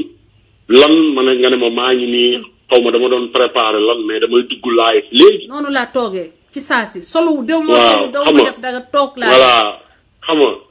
nga ma expliqué la ni détails yi demee nga ne ma carrément xam nga li ma la wax xam nga waxal lii ak lii ak lii. ba mu waxee loolu Françoise Hélène Gueye daf ko wax dëgg ji. Françoise Hélène Gueye utiliser rumeurs yi amoon à l'époque boo leen fàttalikuwee y avait déjà les rumeurs de Interpol ñu jóge si loolu Assane Diouf dem police su Federal City ñu démontré que loolu ay rumeurs ay fen la woon si ginnaaw loolu mu amoon rumeur terrorisme Françoise Hélène Gueye xel bu ñaw bi. loolu ñii ci gannaawam toog seen divan ba mel na xamuñu dara te pourtant 2 minutes avant day déggante ak moom téléphone ñu concorde lépp ba mu taxaw mu ñëw mel na ko ci xamul dara ndeysaan. Tyler, close the door please. yaa ngi ci biir dugg nga. waaw maa ngi ni dugg mu ngi dugg na waaw chers amis. commencé dugg rek nga wax ak man moom. waaw. boobu la utiliser mu jël affaire kayit mu utiliser ko def ko affaire politique. Françoise Hélène Gueye waxoon naa leen ngeen wax sénégalais yi dëgg li je vous avais donné assez de temps plus ngay fen plus may génnee say fen sénégalais yi xamuñu mais man li ma lay wax xam nga bu baax bu yabal nga tëj sa gémmiñ mën nga saaga ndey parce que saaga à distance ngay def bu ñu tasee maak yow doo saaga man du ma Macky Sall du ma Youssou Ndour doo ma gis doo ma sentir la preuve dala maak sama rak di surveiller kenn xamul kenn déggul mais puisque da ngay rey laa ma defal la vidéo bu ndaw yaa ngi fàttaliku bés bi ngay dem grocery store yaag sa doom nga sol yére bu vert jaune rouge sol benn short yaa ngi koy fàttaliku moo tax ma ne la nga wax sénégalais yi dëgg bi si histoire terrorisme bi wax leen li nga leen fen man duma la may dara nànk aw ma sa jot nag mënuma di def vidéo tous les jours mais bés bu ma amee sa jot di nga xamante ne lépp dëgg la yaag Françoise Hélène maa leen wax loolu léegi nag man li ma bëgg mooy ngeen delloo sénégalais yi seen xaalis yow personnellement yaa créé histoire bi yëpp Assane Diouf fi mu nekk tey yow yaa ko fa teg léegi nag sénégalais yi durant ces derniers jours lu bëri xew na fi Françoise Hélène Gueye ba ñu tuddee turu Woré Sarr le député Woré Sarr ñu tudd groupe WhatsApp yi mu nekk di jël ay xale di leen saagaloo. yaay fal pour que mu juste defal saaga ya nga ko yónnee saaga ya nga jox yow da nga saaga jox ko Assane Diagne mu jox ko Omar loolu saaga ya nga ko saaga moom la nekk di tontu fii n'est-ce pas yow dugalal saaga yooyu comme ça ñiy liir dégg say saaga dégg saaga Omar Ndiaye moo gën a juste that's unfair parce que bu fekkee ne da ngay wane yow ay saagaam rek wane woo say yos day xaw a injuste. après mag ma woowee Hélène nga ne ma affaire wu moytu leen parce que Selbé Ngom mën na am preuve tout ça. naafiq la def barki yonent bi ki dafa naafiq yéen da ngeen xamul ndaw si de kii dafa dangereux bu ngeen ko gisee mi ngi rajaxe groupe WhatsApp yi. sénégalais yi Françoise Hélène Gueye lan la nekkee si réseaux sociaux yi. Françoise Hélène Gueye moom moo transformé Assane Diouf en saagakat mu jóge si loolu gis ngeen Modou Galsen yemul si loolu Françoise Hélène Gueye daa créé ay groupe WhatsApp yu bëri. WhatsApp yi boo gisee problème am ci pour mu ma expliquer ci lu ci leer maanaam jamono bi ñu ko téye États-Unis Françoise moom moo ubbi ay WhatsApp ne pour ngeen xamante ci ñu nekk si Europe bi ñu yónnee nañ 500 euros ñu yónnee nañ 40 euros ñu yónnee 1000 euros ba ñu yónnee xaalis bu bari ci ñoom Thierno Ndiaye boobu noonu bon xamuñu ci lu leer ñu xëy ubbi ay WhatsApp bi ñu ubbee WhatsApp yi nag ci la coow li commencé parce que moom après bi mu demee Sénégal bon am na ay gel yu muy jël ci suuf di waxanteeg ñoom mais am na ay gel yu nekk France tamit ñoo xam ne ñoom ñoo ko fa nekkal parce que WhatsApp yi presque mën na 10 mais man ci yëpp laa bokk. groupe yi maa ko créé tàgguwuma ci Assane dama foogoon ni damay defal sénégalais yi loo xam dina leen permettre ñuy échanger xawma Zeyna c'est une Mauritanienne ok premièrement man du moom moo tax ma ubbi groupe yi man sénégalais yi moo tax ma ubbi groupe yi. waaw asalaamaaleykum maa ngi door a dugg parce que dama am benn cas bi nii cas bi ki ngeen dugal nii kii de ba ma àndeek Assane Diouf la ma bañ. bro wax nga dëgg de billaay da ngay jógee gis bu dugal benn photo nag kii dama leen bloqué ko sama noonu la damay xeex dama leen bloqué ko mel ne daal François moom bëri su ma xalaatee ay ree looy def quoi benn instant mel ne ay élevage la ngi téye woon quoi benn instant naan kooku sama noonu la génn leen ko waaye non François la doom nag kooku nar a wax dëgg de fi mu gaaw naa génn gars yi tàmbali kaa saaga gars yi naan dama leen bloqué ko François vrai doomi daal la commencé dugg génn lu ne mu dugg ci ba sama benn penc bu ñu organiser woon pour coordonner le travail mu jël ko génne sénateur parce que sénateur moo fa nekkoon ak moom ak beneen PMH d'ailleurs ñu daal di jël pirater groupe bi génne sénateur nekk ci groupe bi di yaataa yumbe ñu naan déet ne waay ma woo keneen ki yaakaar ni moom mu dafa nite wax ak moom la ma wax ak moom yëpp mu dem oo sama pire ennemi mooy Sat Sadia dem jox ko pour que Sat yàq sama der amul lu mu mën a yàq sama der ba ay waaw Hélène dafa jaar ci kenn naan ko waaw waxal diw mu jox ma sama groupe bi parce que groupe bi maa ko créé you know vrai connasse vrai connasse cagatu Sénégal ba perdre dem Maroc di fa cagatu ana Chakour ki lijjanti leen ay mbiram waay mami mais grand Omar wax ci dañ ko tuddee François problème $15,000 yi la bëgg mu nul moo tax képp ki nga xam ne moom xam na ni xam nga ci dara day yéene booy jox la seen numéro ci suuf booy dugal groupe xorom di la fa saaga guddeeg bëccëg les gens ont très tardivement compris son jeu mais fi mu ne lépp mi ngi leer mais na wax ci $15,000 yi mi ngi déglu audio na ko wax ci $15,000 yi affaire waaye ñii dañ lay merloo sax. non femme bi vrai doomeeram la mooy borom photo boobu noonu photo bi Aboubacar dugal. wax ni ko Assane Ndiaye dafa jël Omar di ko génnee ki dugalaat saa yu ko xoolee mu neex ko mu génnee ko saa yu ko de temps ma wax ci mu delloo ko bu toogee ba xolam sedd mu génneewaat ko loolu tax waxoo ko lan moo indi maire bi lan moo indi xuloo Assane Diagne ak Omar do ay génne yu mu koy génnee di ko dugal ak di ko génnee di ko xañ participation ci groupe bi mu mel ni moom groupe bi lii c'est un mouvement groupe bi ñu si créé bu ne du propriété privée groupe bi buñ ko créé moom bu fekkee da ko créé au nom du mouvement moomu ko moom dafa dem di ko génnee saa yu ko neexee dugal ko saa yu ko neexee génnee ko mel ni moom moo ko moom alors que le nom Omar Ndiaye pourtant moo ko créé. Sénégalais yi képp ku bëggul dégg wax ju ñaaw tabal vidéo bi ba 1h 2 minutes 35 secondes lu dooree fii dinañ leen won li Françoise Hélène Gueye di créer ci groupe yi. waaw Ousmane Norvège mon frère damay lay dalal sa xel dalal xelu képp koo xam ne day xalaat comme yow. xoolal ñun ak yow for life ak yaay doomu Assane barki Serigne Fallou. xoolal ñun ak yow forever for life ku la laal ñu toj cort ndeyam dafa lu la neex yëngalal foo ko sentir rek dugal jëlal rek adduna bi rek nga dugal ko ci cort ndey Macky Sall ak ku bañ Assane Diouf ñu toj cort ndeyam yaa xadi maa ngi lay big up man maa ngi lay big up my sister ñoo far Sali Diop for life forever ñoo far salaam FBI dafa war a yëngu dafa jot FBI la ñu wax ñun prison de doomaraam la ñu wax ñun tribunal la ñu wax mais FBI na yëngu FBI dafa sedd instant bi FBI la Assane Diouf dafa laay tudd FBI tudd prison de doomaraam tribunal FBI dara dootul sedd fu mu nekk nii barke Sëñ Fallu ñëpp ñu bañ Assane Diouf di ay nañ toj seen cot ndey tribunal la ñuy njëkk kattee seen ndey ping pong leen prison ping leen tribunal bu kenn wax ne Ousmane tey lu ko jot dañ naan Ousmane day mandi waxoon naa ne dinaa mandi ci seen lëfal ndey Sali wax naa la ko Souleymane wax naa la ko Tafa Sarr wax naa la ko tey laay mandi ci seen dëjjaw ndey unku yi toj seen cott ndey dugg ci seen tuunu ndey one love. non nañ dem ba suba ak jàmm nañ bàyyi ba suba ak jàmm mu gën a amati rigueur boo ko defee nii demee day am rigueur day yëngu bu baax a baax bu subaa ñu jël heure xool kenn ñamal ko bu baax waaw mu ñam waaw bu leen neexee sax ñu njëkk ko fii defal may ko benn 10 minutes après génne ko dugal keneen safal ba mu saf tumaro demee war naa mën a tàng parce que suba war nañoo mën a am ñu fi dugal fii suba. Gibson nañ ko ñamal tuuti FBI nañ ko ñamal wan ko ñoo ko gën a doon wuyu ñoom lañ jaay wuyu du ñu ay wuyu ñu xorom jobbu ndeyam fi FBI après ñu tëddee ko coow du jib nga ñu kattal la fal ndeyam Gibson nañu kattal la fal ndey siiseloo ak doomam ñu ubbi seen saram ndey sa dëjjaw ndey doomu siiseloo sa tuunu baay sa dëjjaw ndey amoo leen fit yow da ngeen yor goon lu tax goon bi yéen Sénégal da ngeen koy génne ñëwul génne ko Europe génne ko Amérique ñu toj sa cortu ndey saa boo yeewoo sa tuunu ndey ak sa baay seen caapa yaay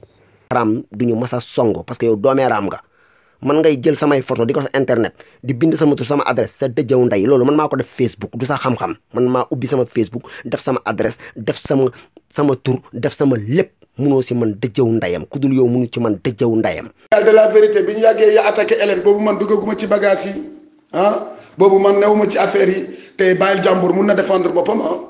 bàyyil sa waxu seytaane yi nga boo leen bàyyee saaga yi kattandeem yi yooyu dootul amati parce que amu leen yar moo tax quoi ngeen nekk di saaga rek man saaga yi sax daf ma soof léegi est-ce que comprendre nga li ma lay wax nii man bëggatuma bokk ci affaire saaga yu kattandeem yooyu waaw parce que yooyu moom defarul Sénégal dem leen Sénégal di saaga ndey doo jël sa avion nga dem taxaw palais saaga ndey Macky Sall buntu palais demal loolu def leen Sénégal toog biir Italie di kattandeem rëy làmmeñ non affaire bi du foofu Hélène mën na défendre boppam. ñu kat seen ndey ngeen yéen dinaa dëgg seen ndey yéen ñëpp ci internet bi dinaa dénoncer seen affaire u kattandey mi ngeen di def nii man ak yéen la ça va être la guerre xam lu ñu naan la guerre man ak yéen ça va être la guerre doomu xaraam yi ngeen doon dinaa kat seen ndey saa su ne bu dee góor ngeen bu ma kenn bloqué garder leen seen ligne dinaa ubbi seen lëfal ndey yéen ñëpp par benn man du ma ku ñuy dugal prison laaj leen Assane Diouf dinaa kat seen ndey yéen ñëpp doomu xaraam yi ngeen doon dinaa ubbi seen lëfal ndey fils de pute vous êtes que des bâtards enculés sale race de merde fils de pute doomu xaraam. maa ko wax da nga ñëw jël suñu dinaa dëgg sa ndey boo fi tegee sa tànk dama lay rendi. moo tax yow ku Macky Sall jàpp ngay défendre Macky Sall ak bëgg ñoo rey. waaw gaa yaa ngi ñëw de gaa yaa ngi ñëw wàcc sa kaw de billaay gaa yaa ngi ñëw tey nga dee de billaay dootoo ko defat tey da nga koy baal ci sa digg lëfal ndey di saa su ne tey. nag saa dagga yow dinañ toj sa cott ndey bu baax da ngay ubbi sa dëjjaw ndey di nekk góor jigéen di neex làmmiñ di toj sa cott ndey di mar bun dinañ ubbi si juróom-ñaari dëjjaw ndey bu wér a wér. dañoo dem créer 10 groupes ki ma ko wax dama dugg ci groupe bi. groupe lan la. groupe bi groupe WhatsApp la ñoom ñu ngi ko tuddee tribunalu nangam ay saaga. groupe boobu dañ ko programmer muy lu garaaw parce que ñoom dañ ne 10 groupes la groupe bu nekk 10 personnes muy 10 groupes bu ne 31 personnes. non xam nga moom WhatsApp yi boo gisee problème am ci pour muy ma expliquer ci lu ci leer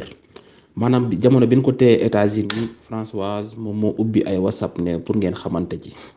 ñu nekk si Europe bi ñu yónnee nañ 500 euros ñu yónnee nañ 40 euros ñu yónnee 1000 euros ba ñu yónnee xaalis bu bari ci ñoom Thierno Ndiaye boobu noonu bon xamuñu ci lu leer ñu xëy ubbi ay WhatsApp bi ñu ubbee WhatsApp yi nag ci la coow li commencé parce que moom après bi mu demee Sénégal bon am na ay gel yu muy jël ci suuf di waxante ak ñoom mais am na ay gel yu nekk France tamit ñoo xam ne ñoom ñoo ko fa nekkal parce que WhatsApp yi presque mën na 10 mais man ci yëpp laa bokk. muy 310 personnes ñu programmé. mboolem Sénégal ak ci àddina bi ay numéro téléphone yu ci nekk ñu jël numéro yooyu di woo ay nit yoo xam ne ay sëriñ lañ laa ay sëriñ ci Sénégal yoo xam ne dañoo wax lu baax Macky Sall ñu leen di saaga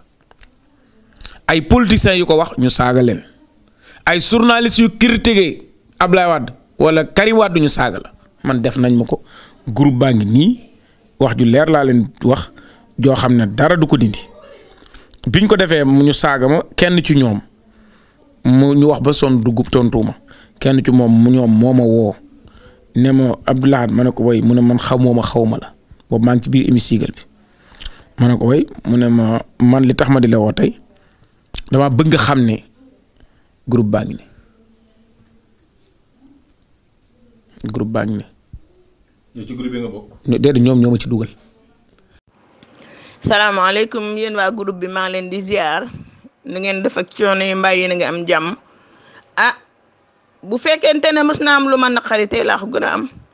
ndax maanaam ku yëgut tiinul fekke woo ñu taxaw waxal la boo dee jullit di nit dafa metti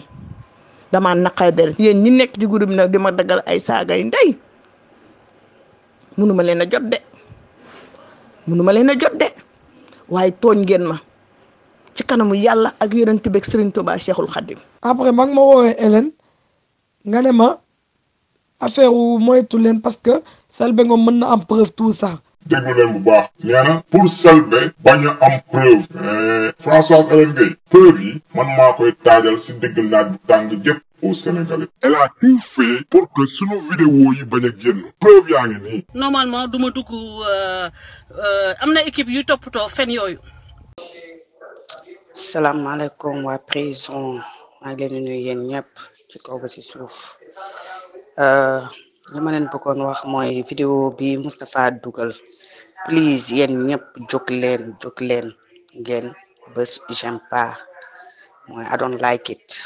loxo bi nekk ci suuf dafa am loxo bi nekk ci kaw am loxo bi nekk ci suuf bés leen ko ndax vidéo bi bañ a dem fu mu nekk nii 35 la vidéo bi 35 la léegi le temps que yéen ngeen yi bés di bés vidéo bi dootul demati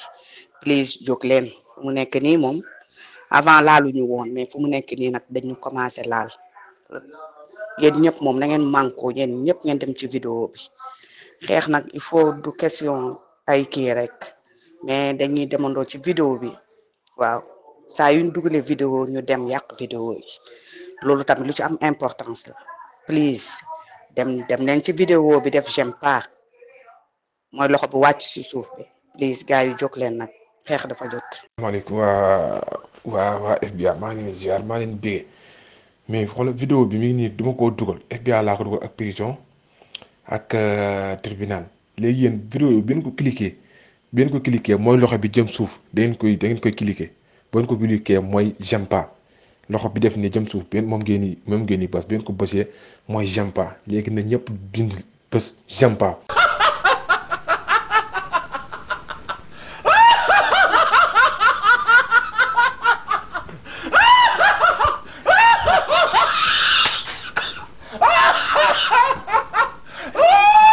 mooy j'aime pas léegi na ñëpp bind bés j'aime pas su ko defee vidéo bi du dem quoi vidéo bi du dem dañ koy mu ci amee 30 personnes wala 40 personnes rek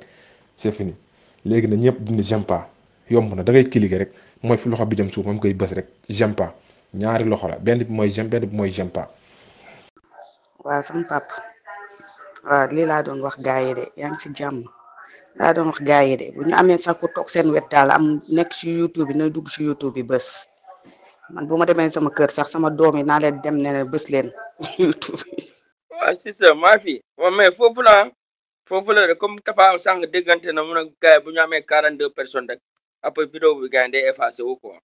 si loolu mooy gën quoi ok nekkal si jàmm gars yi jaajëf ñaari doomaraam lañ quoi. maaleykum waa FBI yi li ñëpp maa ngi ziar yaa xadi yaa Tafa saa nay waxaat yéen kan moo leen ne j'aime pas bi day taxaw YouTube wàcc vidéo bi. j'aime pas bi taxul YouTube wàcc vidéo yi de da leen di reporter vidéo bi report j'aime pas means you don't like it but that doesn't mean nothing they are not gonna get rid of it donc ko dindi de duñu dindi vidéo bi de waaye ñaata musique vidéo naa gis fi ñu def ay 500 waaye yow ay 500,000 j'aime pas astafurlah sax ay 500 j'aime pas ay 5,000 si j'aime pas te YouTube dañu wàcce vidéo bi soo bëggee ñu wàcce vidéo bi ñun ñëpp dañ koy report mooy wàcce vidéo bi mais pas j'aime pas boobu loxo boobu bu leen ko laal loxo boobu ça veut pas dire rien su leen bëggee ñu wàcce vidéo bi dañ koy reporter ñun ñëpp xam nga dafa leen vidéo wala ni ñuy reporter compte bi xaaral rek ma yow waaw j'aime pas bi moom du dara kan moo leen ni su ñu amee 40 j'aime pas waaye yéen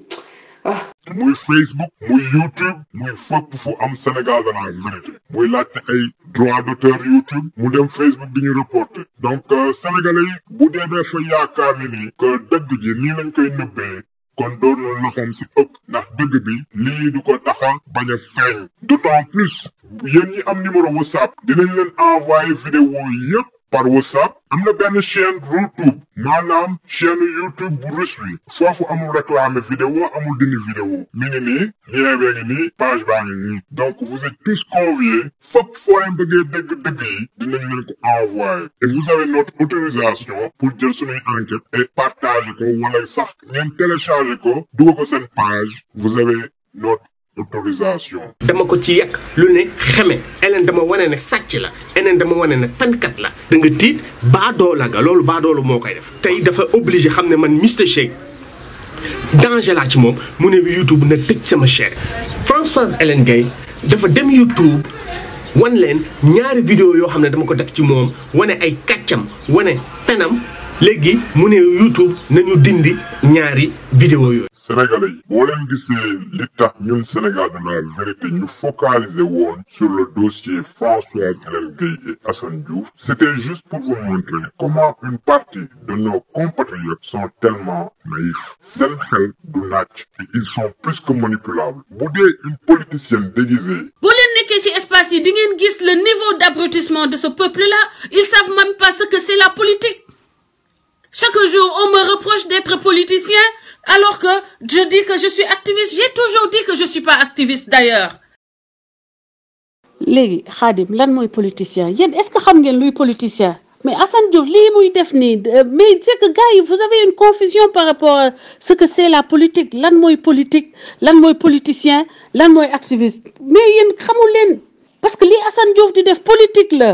Man lii may def politique la. bu dee une politicienne déguisée bi nga xamante ne l'état du Sénégal moo ko fayal jëlee ko Sénégal yóbbu ko Allemagne pour mu jàng un 3e cycle de professeur d'EPS gouvernement Abdoulaye Wade di ko fay tous les mois na ko weddi lii mooy numéro matriculum ñu koy fay tous les mois pendant des années c'est cette même politicienne bu créé benn groupe bu tudd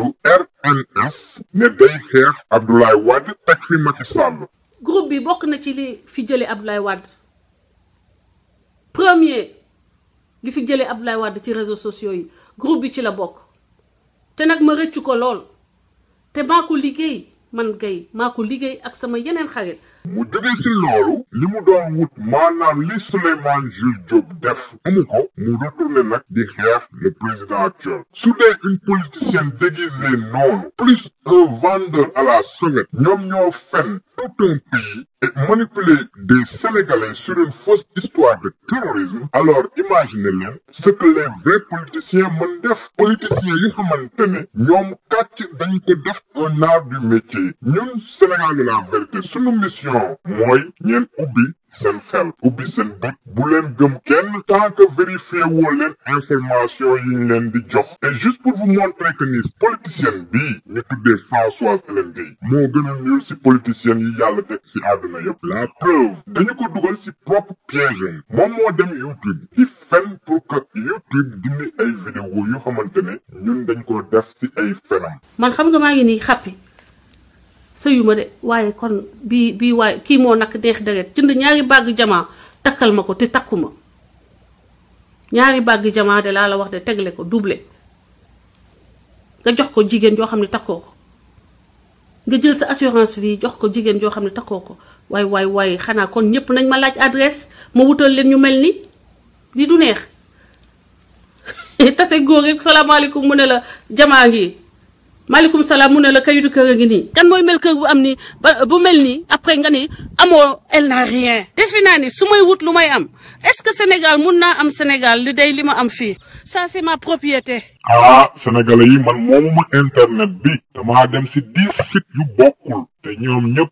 seen résultat c'est la même chose xanaa Françoise Hélène Gaye xaar ma jàppale la si bii da ngay ne xanaa bii pas que Eric Faye bi ngay def vidéo bii si la may kayitu kër gi ay waay ndeysaan fen du métier 5 ans nag yaay indi problème Dior musul indi problème parce que yow yaa ngi bàyyi benn audio baa ngeeg man ngay wax ne xam nga Assane maa ko jox numéro Dior man musuma la laaj numéro Dior man Dior bi ma koy woo ci Facebook bi laa ko woo Hélène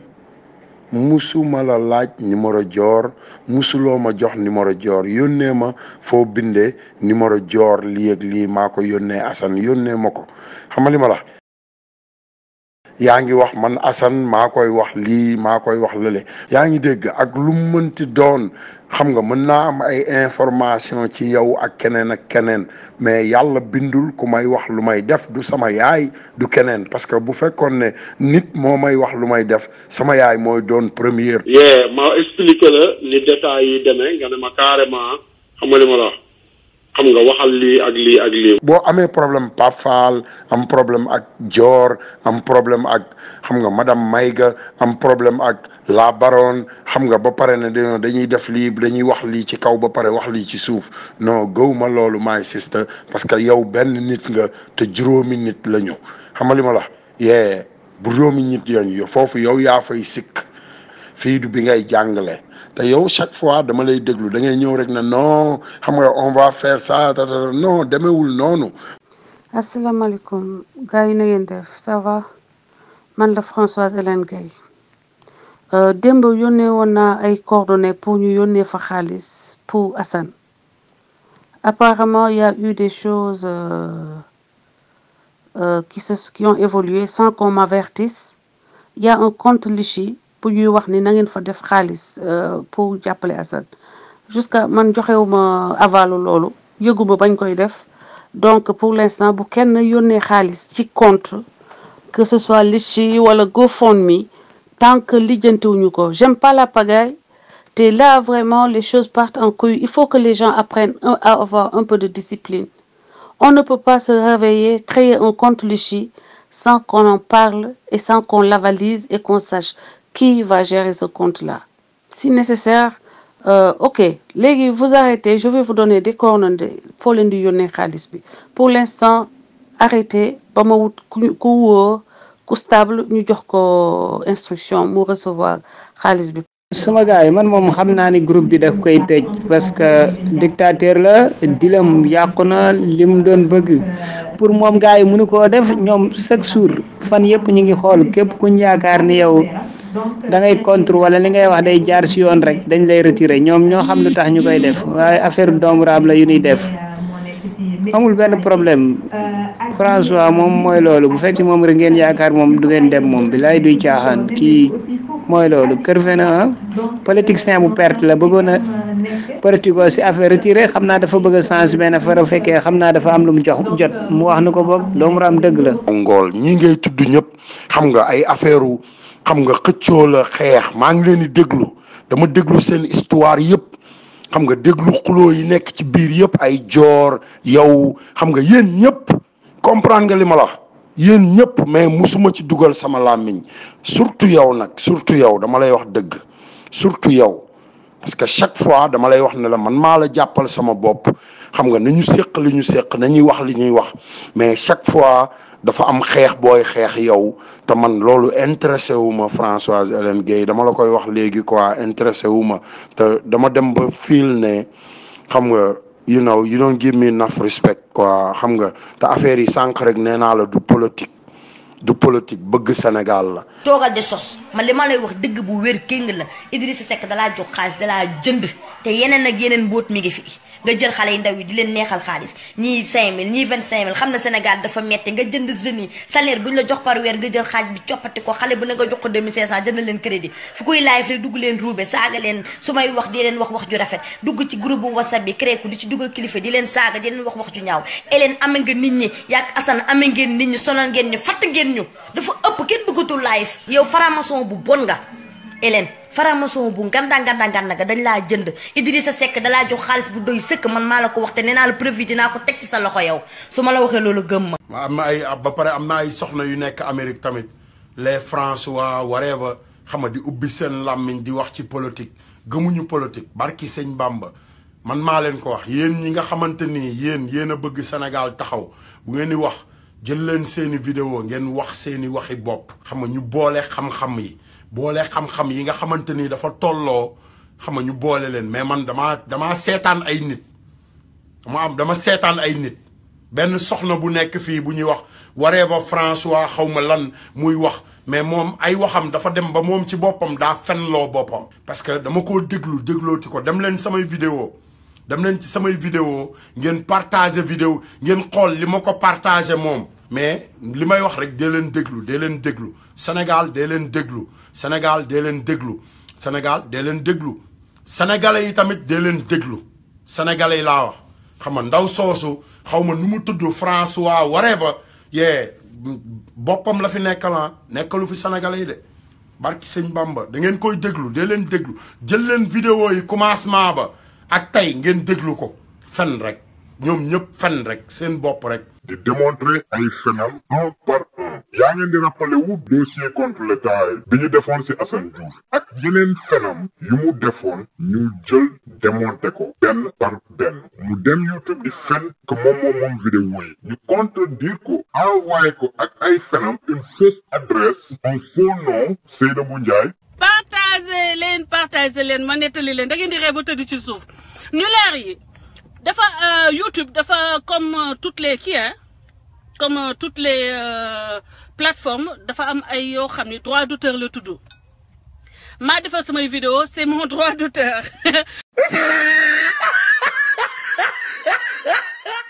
Françoise Hélène Gueye jàng daa baax ci nit balaa ngay wax loo xamul da ngay njëkk dem nga xool liñ ci wax on n'a pas besoin de ton autorisation pour utiliser une partie de tes faits lii loi aux États-Unis bu tudd Fair Use Act maanaam loi bi da lay autoriser nga jël des parties même bu fekkoon sa liggéey dañ ko copyright loi bi daf lay may autorisation pour que nga jël sa fen yi nga fen ñu commenter ko ñu use ko ñu critiquer ko wala ñu def ci ay commentaire wala ñu def ci parodie mi ngi nii loi bi ñun créé wuñu ko États-Unis dëkk loi la buñ la mayee loxo droite dañ lay may loxo gauche jàngoo jongoo xamuloo dañoo amul woon sa jot pour récupérer vidéo yi mais jàpp ni vidéo yi yëpp dañ koy ñëw récupérer dañoo amagul woon sa jot bi gën a yomb ci yow mooy nga bàyyi fen à 48 ans waroon nga seexlu ay fen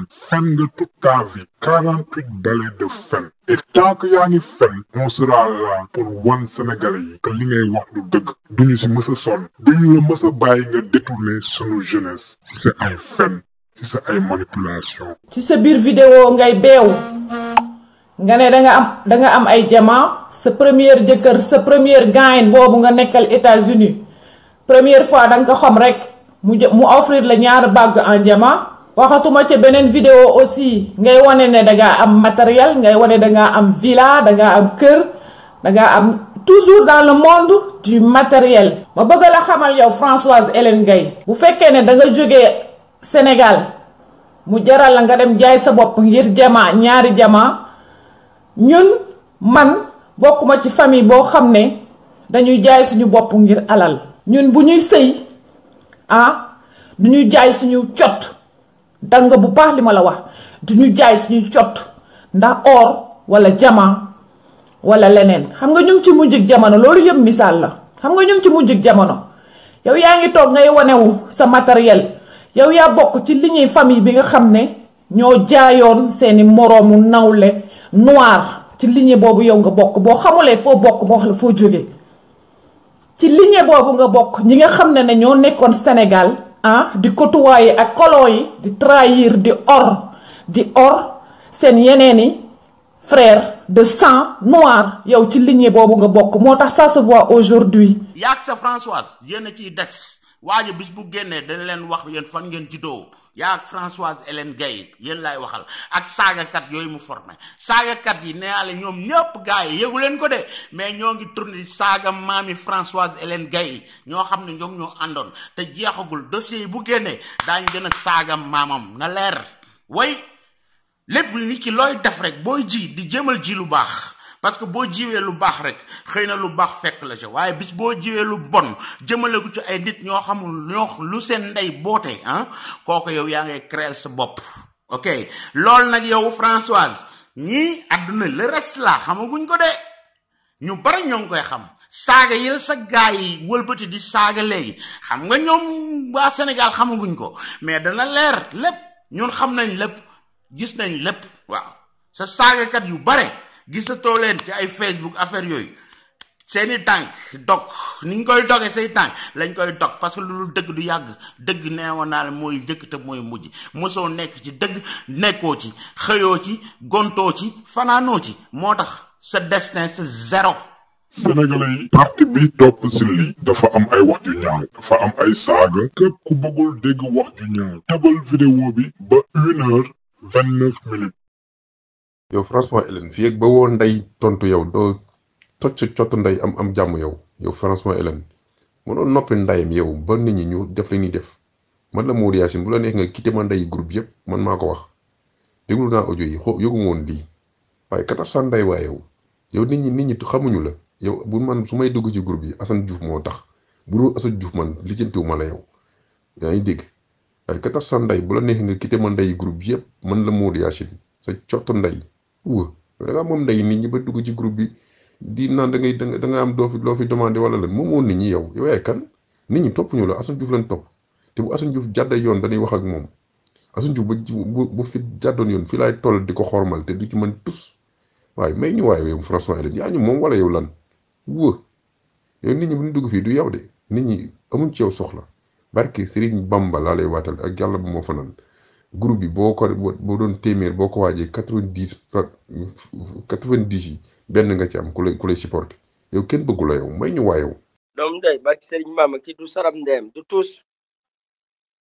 ay duul rek la mën a def moom essayé pour il faut mu jéemu duul pour génne si du sarab ndeyam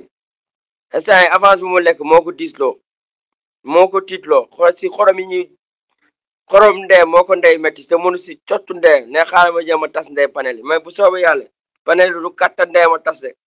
fii la ñuy def di trompe nit ñi di corrompre nit ñi di trompe nit ñi ba suba ñu xëy suba gis François biir palais ñu ne waa ki nan la duggee palais fekk dara dugaloo ko lu dul ay fenn ki kàcc ak ay boo jaxase waate mais da ngay sonn sa bopp sincèrement parlé. dañoo ëpp ndey seytaane yow nit ñi la gën a xamadi dàq gën laa réew ba pare gën laa tàng sayin gars yi dañoo tàng sayin bu meree de seen kanam day saxaar tubaab bi sax ñemewuñu mais ne fi di ñu demandé bu ñu fonto waaye yow da ñëw moom wala lan bu la neexee boo xëyee quitté ma nday groupe yëpp boo dégloo sama audio maa ko wax. ok man moom ànd naa ci loolu su ma waxee Assane moo ne nañ ko tas kon dañ ko war a tas ci côté Assane kàddoom boobu noonu nañ ko may nañ ko jox parce que moom ba ñuy xeex dañoo yaakaar ni ci dëgg la nekk te et puis dëgg googu noonu ñun ñëpp ci lañ nekk comme que moom dafa dem ba gis dëggam moom moo ko bëgg a féetewoo na ko féetewoo ñun ñu féetewoo leneen waaw ndax Sénégal yaatu na. ku nekk am nga foo mën a xeexee sa xeexu bopp voilà donc bu ñu xëyee suba ñu changé man tur bi laa bëgg ñu jëlee ko fi sax ñu dindi fi tur bi bu fekkee sax jar na ko sax ñu bàyyi ko groupe am ñu créé leneen loo xamante ne que ñëppay dem fekkante foofu tey jii créé groupe yomb na yaa di créé groupe yomb na ndax fii moom dam lay wax rek bu fekkee dugg nga fi dégg sama kàddu gi François na nga xam ne li nga def nii li ngay mujjee def di xeex di ay nit ñoo xamante ne que ne xamoo leen li nga def nii bi yóbboo na nga bàyyi sax di def live bi yóbboo na nga bàyyi sax di créer ay WhatsApp ak yooyu ndaxte yow dootuñu la mayeti dara ndax yow say pexe am na leneen li ne ci suufam mais du créer WhatsApp rek ndir Sénégal waaw say pexe am na leneen lu ne ci suufam mais du créer WhatsApp rek pour xeex Sénégal non am na leneen loolu nag bu fekkee li Souleymane Jules Diop def ba réussir ko yow moom bu fekkee moom nga bëgg a def yaa ngi nax sa bopp du nii lañ koy réussir waaw feeñal nga sa bopp balaa booba voilà ñun politique dañ ko xam comme yoon ni nga ko xamee noo jàng am na ñoo xamante ni ñu ngi fii toog xam li nga xam waaw. dama doon tontu Sakho parce que daf may wax ni mu waxee laa tontoo groupe yi maa ko créé tàgguwuma ci Assane dama foogoon ni damay defal Sénégalais yi loo xam dina leen permettre ñuy échanger xaw ma Zeyna c'est une Mauritanienne ok premièrement man du moom moo tax ma ubbi groupe yi. man Sénégalais yi moo tax mooy ubbi groupe yi. la femme n'est pas une marchandise à vendre comprendre nga 2017 nga koy wane ci Facebook nga bëgg a jaay nga bëgg a wanewu nga bëgg a jaay sa bopp bëgg a wane ñeneen ñi lay seetaan samay rakk Sénégal nga di leen jox le mauvais exemple yaa toj sa cottu ndey Françoise Hélène Gaye dégg nga bu baax li ma la wax. boo defee réclamation YouTube dalay day jox nit ki nga réclamer œuvre am say contact yépp mu mun la porter plainte donc jox nañ ma lépp seeni contact te nag la grosse vache qui se cache derrière le Sénégal du mensonge c'est une dame qui s'appelle Seynabou Ndiaye. Une fausse adresse mi ngi nii nit ku normal lu mu waroon njëkk def balaa diffuser une fausse information mooy vérifier info bi mais lan la Françoise Hélène Gaye def elle a encore commis la même erreur bi mu def ak Assane Diouf si fausse histoire terrorisme bi. Nous donnons une fausse adresse. Non, si, je vais publier tout ça, je vais publier toutes les coordonnées. Lan la ñu ko def dem live répandre d'autres mensonges kooku moom mooy Françoise Hélène Gaye fen de A à Z. adresse bii ñu ko jox benn kër la bi ñuy jaay en Californie si dëkk bu ñu tuddee Fremont. c'est à 6 heures de voiture ak fi ñu fat Françoise Hélène Gaye. de deux pour xam nagam adresse bi c'était bonne. C'était très simple lenn rek la waroon def mooy dugg ci internet bi taper adresse bi ñu ko jox et vérifier ku moom kër gi parce que États-Unis dafa am lu ñu tuddee public record. aux États-Unis dafa am fichier bu tudd public records fichier boobu nag maanaam képp ku nekk aux États-Unis nga am casier judiciaire wala nga am ay propriété wala nga am yeneen document yu xamante ne le public a le droit de savoir dafay nekk sur internet. te États-Unis ma xam leen ma wax leen. tout est online am du dëgg Modou Khoule lépp online la Baba Aïdara xam yéen ñooñu boo leen duggee online ngeen gis ko ngeen am seen information. En 2 minutes, elle aurait pu éviter de se faire ridiculiser encore une fois. Une fois de plus, mu répandre une fausse information de A à Z. Françoise Hélène Gaye kan mooy nulaar bi ana sa plainte sénégalais yi ñun Sénégal de la vérité lañu leen bëgg a ñaan lenn la ngeen def attention nañu bàyyi di demee émotion te di doxalee réflexion di xalaat nañu seexlu fenkat yi suñu bëggee Sénégal jëm kanam jërë ngeen jëf. mën naa jàpp ne sax nit ki mën ngay tricher yenn saay mais dëkk ci tricherie moo baaxul. Donc, pour netter Hassan, c'est parce qu'un juge avait décidé sur le cas de Hassan. Et comme un juge fédéral, le juge Carl Stewart, mi nga xamni mom moy diriger courthouse bi, man bima len joté tay ci suba lol nañ ma wax ni ma non amul. Te ensuite donc un juge fédéral joxewul ordre bi. Nga sey yow. Oui, bo waxé mu nan day wat hein, billahi yow chrétien bu melna yow, hein? buñ waxé yow chrétien man je respecte bien les chrétiens ñom ñepp la respecté yow la respecté comme chrétien parce que yow do dara saytaane mom rek moy nek ci digënté julit ak chrétien ak christianisme ok té yow lool ngay jouer billahi lokay waté lan ngay waté ci té nek ci côté belé wanal fi nga doon baado la gi nga nek manipulatrice bi nga nek woné ko aduna gis ko waaw tay bala yag gaay yeen ñepp lay waxal sénégalais fu ngeen nek ci aduna bala yag gis nga le Sénégal de la vérité sama gaay ñun ñepp hein gis nga lu leer la andi wax bala yag hein ñaari dossier dina genn ci Françoise Hélène Gaye bu boba da ngeen ko dana gas pax mom bam xoot mu sul ci dugg ci bopam way mok saga katam yoy muy formé di len fay di len financer waaw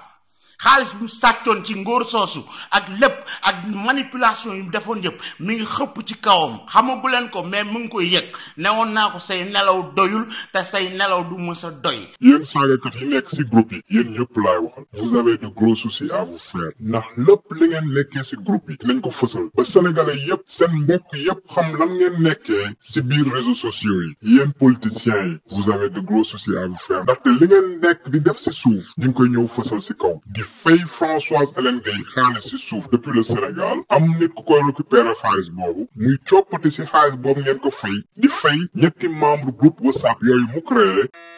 Ousmane Sow Moustapha Sarr yéen ñett ñooñu ñuy fay pour ngeen jël manipuler yeneen xale pour ñu leen di saagal d'autres sénégalais dinañ wane lépp li ngeen nekkee di def ci suuf di saaga ay nit bu dee yéen politiciens yi da ngeen yaakaar ni yéen mën ngeen tax le Sénégal de la vérité bañ a wax dëgg ji da ngeen dóor seen loxo ci ëkk wax naa leen ko ma waxaat leen ko avec le Sénégal de la vérité manipulation dafa jeex fen dafa jeex sosol dafa jeex escroquerie dafa jeex sàcc dafa jeex pas de deuxième Souleymane Jules Diop man nag fu ma gisee dëgg dama koy wax bokkuma benn parti politique ñun Sénégal de la vérité ñun ñooy ñi xamante ne dañuy segg les fenkat des waxkatu dëgg dorénavant ñun ñooy tamit biy séparé fenkat yi ak waxkatu dëgg yi. yow yaay saytaane yow yàlla na yàlla musal ci yow barke sëñ Tuubaa yàlla na saytaane yàlla na yàlla musal Sénégal ci ku mel ne yow waaw yow mii lañ war a rek say mbir te dina leer barke sëñ Bamba dina leer waaw sa yi ngay doxal ak si nga da nga waroon jël avion nga dem seeti gorsee nga xam ne si l'homme doon wax mësul saaga. déglu leen de duma ci tàyyi sama yaay Daba la tudd sant loo yaa ngi dégg man sañu maa saaga kenn Macky Sall ak nu mu mënti mel sañu ma koo saaga bii saaga déglu leen. nga dugal ko ci manipuler ko ba yàq àddunaam tey ba tey ma nga ca kaso bu wéet fa moom dong kenn taxawul ci baadoola bu mel ne yow ak baadoola yi nga àndal yi ngay formé ñu nekk fii ku taxaw ñaang ñu saaga la waaw pourtant ma nga fële moom kese moo fa nekk moo tax man leen ci vidéo bis bu génnoon tey ji te bàyyiwul ay saaga dina liste ba dana changer yow yaa ci jiitu Françoise Hélène Gaye ndax baadoola nga gis ngeen bi mujj bi biñ ko dindee démb lañ ca bindoon mooy waajooj mooy bañ a tudd turam moom moo protesté ci vidéo bi bañ dindi ko mais nag yéen dama leen di laaj quoi parce que foofu dama ko gis affaire bi man ay reetaan la mu def waaw mu wax la ne manipulation bi moom jeexul ba tey waaw suñ ndaw si moom muy Françoise Hélène Gaye ok boobu man du ma nëbbatu de right laay wax te tur wi laay aw de xam ngeen nu mu demee waaw cheikh bi moom ci tur wi lay aw waaw mais dama leen di laaj yéen ñi nga xam ne yéen ay seetaan vidéo YouTube yi su mooy vidéo ndaw soosu Françoise ak waa jooje vidéo mi ni ngeen ko doon seetaane yéen gars yi di def ay live ñoom ñëpp ni ngeen leen di seetaane benn question laa leen di laaj mais vidéo boobu ngeen gis est-ce que dañ ci wax lu contre waaja ba tax mu naan nañ éliminer vidéo bi wala luñ ci wax dafa contre ndaw see ba tax ñu vidéo bi éliminer wu point de demande waaw yow kee nga xam ne ñi ngi jëm loo xam liñ daan pro Diouf moomu di wax ba avant moom muy dugg ci ay saaga ni meloon yéen seetaan ngeen vidéo ñi ko jot a gis parce que nag naa leen ci wax benn affaire du bloqué nañ ko mais le Sénégal 221 dóoraat na ko bu fekkee nag ndaw si moom lim nekk ci àdduna mooy jàpp leen ne moom mi ngi ci Facebook YouTube Twitter Instagram lépp luy réseau social ndaw si moo ngi ci biir léegi nag moom nanguwul kenn critiquer ko wala luñ wax lu dëng ci moom dana dem foofu pour effacer lu vidéo yi pour dindi ko waaw dem na ba léegi nag léegi waaja nga xam ni mu ngi ca biir moom moo ko tëjlu ca kaso boobu ndax manipulation yi mu ko doon manipuler ñu ñëw won leen loolu waaw gars yi def ci vidéo documentaire bu tegu ci yoon waaw monétiser wuñ ko jaayuñu ko ay télévision wutuñu ci xaalis wutuñu ci dara à différence que ndaw soos lim doon def ci vidéo yi waajooju ak ay vidéo waaw nga xam ne alal moo ci dugaloon ñii nag moo au nom de la vérité moom moo taxoon ñoom ñu créer document boobu yor yeneen document parce que nee naa leen affaire boobu mi ngi koy bloqué mais ce n'est que le début film la film nag day am titre bi rek leen won waaw titre bi nag moom sonn na ci dindiloo na ko gars yi dindi ko ñii delloo siwaat vidéo bi léegi nag ñu dem ba ci dugal ay copyright muy laaj ay droit d'auteur yooyu nag leen war a expliquer pourquoi mu di ko laaj waajee na ci biir kaso ba est-ce que may nañ ko ba muy toog naan day décider ay vidéo yu war a dugg ak yu war a génn yow mii di ma seetaan buñ gars yi créé woon vidéo wala man ma créé vidéo wala ndaw su bon soo su créé vidéo boo xam ne yow lu la arrangé la lu lay setal la ñu waroon laa tëj nga xam ne tëj géñ ko tëj tey jii nga xam ne moom moomu ca divan boobu ne déj naan da koy feetal ay anniversaire yu kenn xamul moom moo ko ca dugal ak ay manipulation tax tey ji ñu génnee vidéo boo xam ne si juge ba sax ndeysaan bu ko seetaanoon dana xam ne dana gëm ne kii dañ ko doon manipuler moom moo tax mën na am ëllëg bu ñu koy àtte sax à travers ce vidéo là ñoom ñu yërëm ko ci benn côté kooku nag dina xam ne kii mën na ma génnee ci coono buñ ma dugal mu ñëw naan day dindi lu vidéo boobu leen mën ngeen gëm lool saytaane nga jaam nga sàcc nga manipulatrice nga Françoise Hélène Gaye yow laay waxal de na leer train nga duggoon ak si nga gaar ba gis nga gaar bi doo ko romb de train bi fa lay yem yow sa business daañ ko toj dana tasar bark sëñ Bamba laa la wax waaw yow tiital nee naa la say nelaw doyatul won nañ la mosal ba gis nga ndekki moom lañ la won añ bi ñëwagul di nga ko gis Sénégal dinu gis monde bi daañ ko gis waaw daañ xam ne yow mi waajee ka newoon ca ginnaaw mooy yow Françoise Hélène Gaye mais tey li ma Assane Diouf di wax neexu ko moo tax ñuy wax ay xam nga Interpol Interpol moom Homeland Security ñoo ko représenté Homeland Security ñi ngeeg samay kayit ñooy immigration dégg nga wall immigration directement nga wax leen Assane Diouf sama adresse nga fa parce que awma droit dëkk fenn ci Amérique te waxuma leen fii laa dëkk awma droit def lool xam ma bëgg nag xam nga ngeen gën a góorgóorlu ngeen bàyyi loolu xel du noonu ah